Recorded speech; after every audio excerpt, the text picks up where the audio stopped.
जय हिंद सभी को। आज का हमारा इकोनॉमी का टॉपिक है टाइप्स ऑफ इकोनॉमी, यानी अर्थव्यवस्था के प्रकार।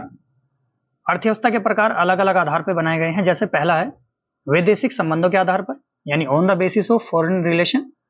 फॉरेन रिलेशन के हमारे दो प्रकार के अर्थव्यवस्था हैं, एक तो खुली अर्थव्यवस्था और दूसरी बंद अर्थव्यवस्था। खुली अर्थव्यवस्था का मतलब क्या है? Open economy. बंद अर्थव्यवस्था का मतलब है क्लोज इकोनॉमी। खुली अर्थव्यवस्था का मतलब इसमें आयात एवं निर्यात दोनों स्वीकार किया जाता है, और बंद अर्थव्यवस्था का मतलब है इसमें आयात एवं निर्यात दोनों पर रोक यानी प्रतिबंध होता है। प्रतिबंध किस चीज से होता है? कि जो दूसरे देश से हमारे संबंध है, किसी देश के साथ हमारे संबंध इस प्रकार के हैं कि जहां से हमारी अर्थव्यवस्था ओपन है, जैसे भारत और नेपाल के बीच में है, वहां क्या है, कोई भी सामान आ सकता है, जा सकता है बॉर्डर के थ्रू, और उस पर जो जीएसटी वगैरह जो रूल है, रूल रेगुलेशन के हिसाब से वो सामान को इंपोर्ट एक्सपोर्ट हम करा सकते हैं। पाकिस्तान के साथ हमारा क्या है, कोई भी सामान का लेन देन किसी प्रकार का नहीं है, तो वो क्या है, बंद इकोनॉमी। दूसरा है इसमें संसाधनों पर नियंत्रण के आधार पर, यानी on the basis of ownership on resources.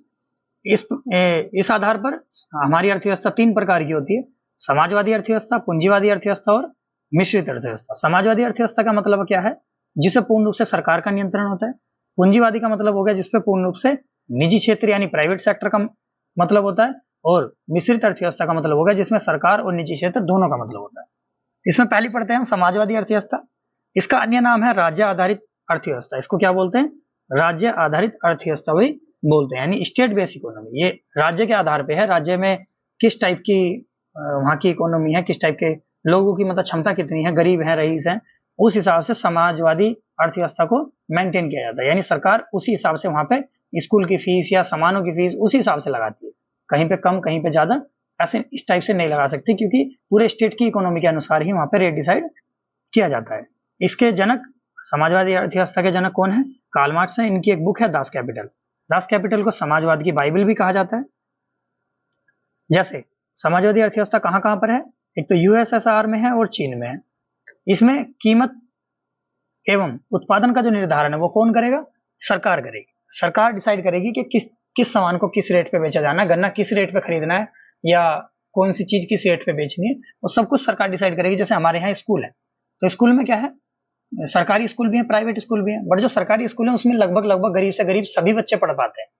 उसमें क्यों पढ़ पाते हैं? क्योंकि सरकार फीस उसी हिसाब से रखती है उसमें, कि जो गरीब बच्चे अफोर्ड कर सके, दे सके कि हाँ हम अपने पढ़ने के लिए इतनी फीस रख सकते हैं। बल्कि कुछ क्लास तक तो फ्री में ही होती है, उनको स्कॉलरशिप वगैरह मिल जाती है। तो काफी बच्चे ऐसे रहते हैं जो नहीं भी पढ़ सकते पैसे की तंगी की वजह से, वरना वो फिर भी सरकारी स्कूल में आके पढ़ लेते हैं।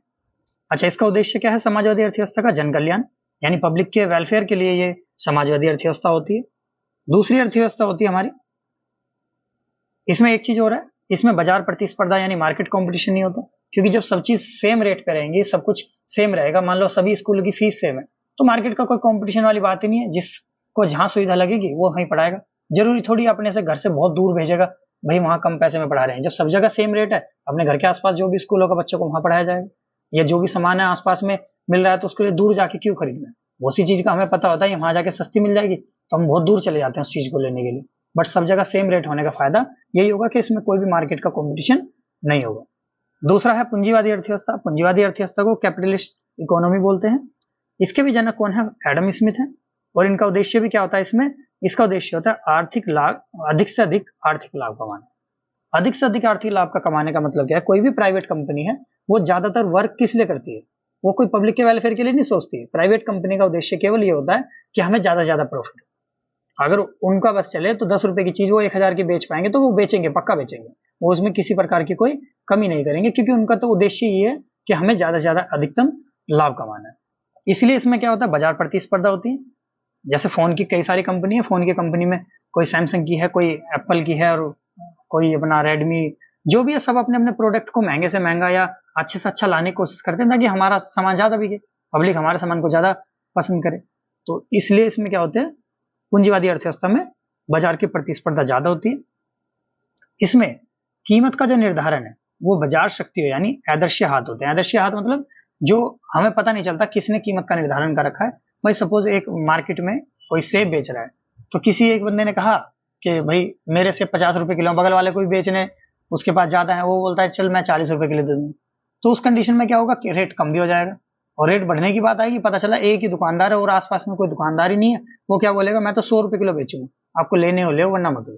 तो उस टाइम पे क्या है, रेट अपने हिसाब से वो लोग डिसाइड कर देते हैं, क्योंकि प्राइवेट कंपनी का उद्देश्य ये है कि उनको अधिक से अधिक लाभ कमाना है। दूसरा, इसमें कीमत निर्धारण का कारण ये भी होता है कि डिमांड और सप्लाई पर डिपेंड करता है। डिमांड यानी पब्लिक अगर लग रहा है, जैसे नवरात्रे आ जाते हैं तो केलों की सबको ये है, फल फ्रूट्स की डिमांड बढ़ जाती है, तो उस टाइम पे क्या होता है, एकदम से रेट बढ़ा दिए जाते हैं।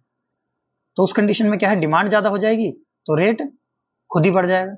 तो डिमांड और सप्लाई पे भी डिपेंड करता है। अगर उसी चीज में डिमांड पब्लिक की ज्यादा है बट सप्लाई उससे भी ज्यादा हो गई, मान लो केले बेचने वाला ही अगर, तो अगर एक केले वाला है वो हाई रेट दे रहा है, पता चला पीछे से 50-60 केले वाले आ रहे हैं, वो सब बोल रहे हैं हाँ भाई हमसे ले लो हमसे ले लो हमसे ले लो, तो पब्लिक खुद रेट कम कर देगी, भाई कम रेट में दे दो, बहुत सारे वरना तेरे से नहीं लेंगे तो अगले वाले से ले लेंगे।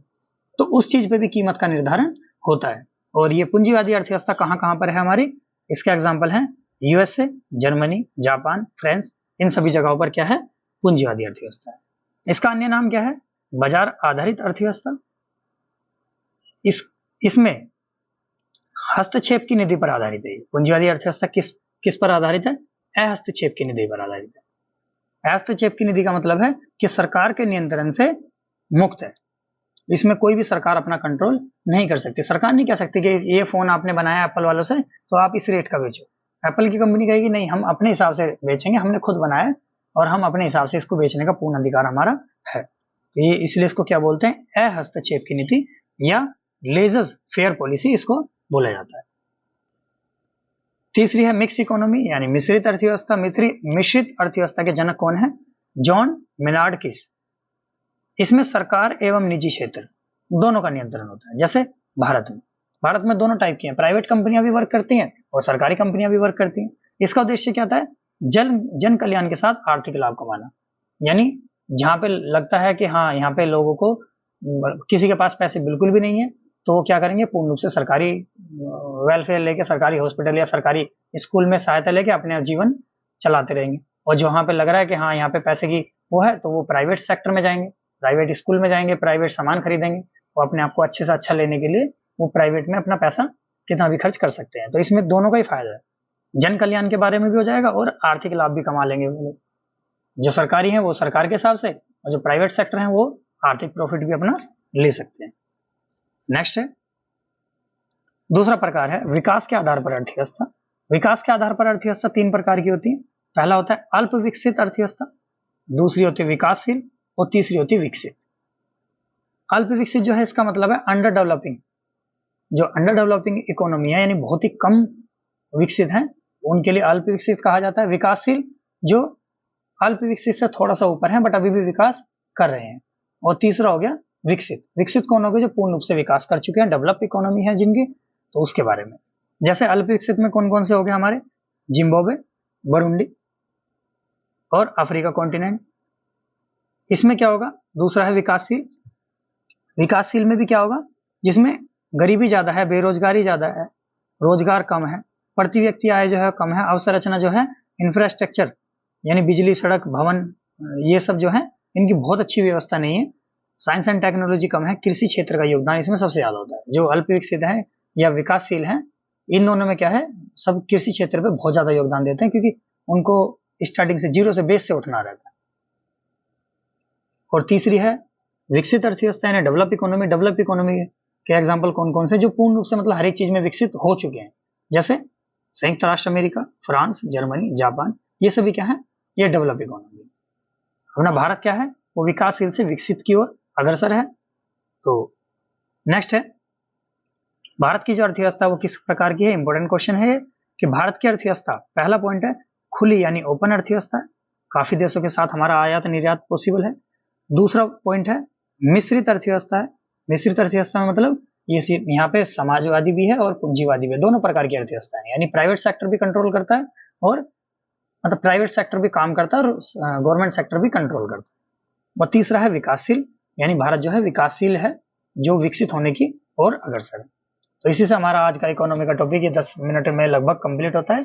तो आज के लिए इतना ही, बाकी मिलते हैं नेक्स्ट क्लास में। तब तक वीडियो अच्छी लगी हो तो प्लीज लाइक करके और कमेंट करके एक बार जरूर बता देना। तब तक के लिए धन्यवाद। जय हिंद, जय भारत।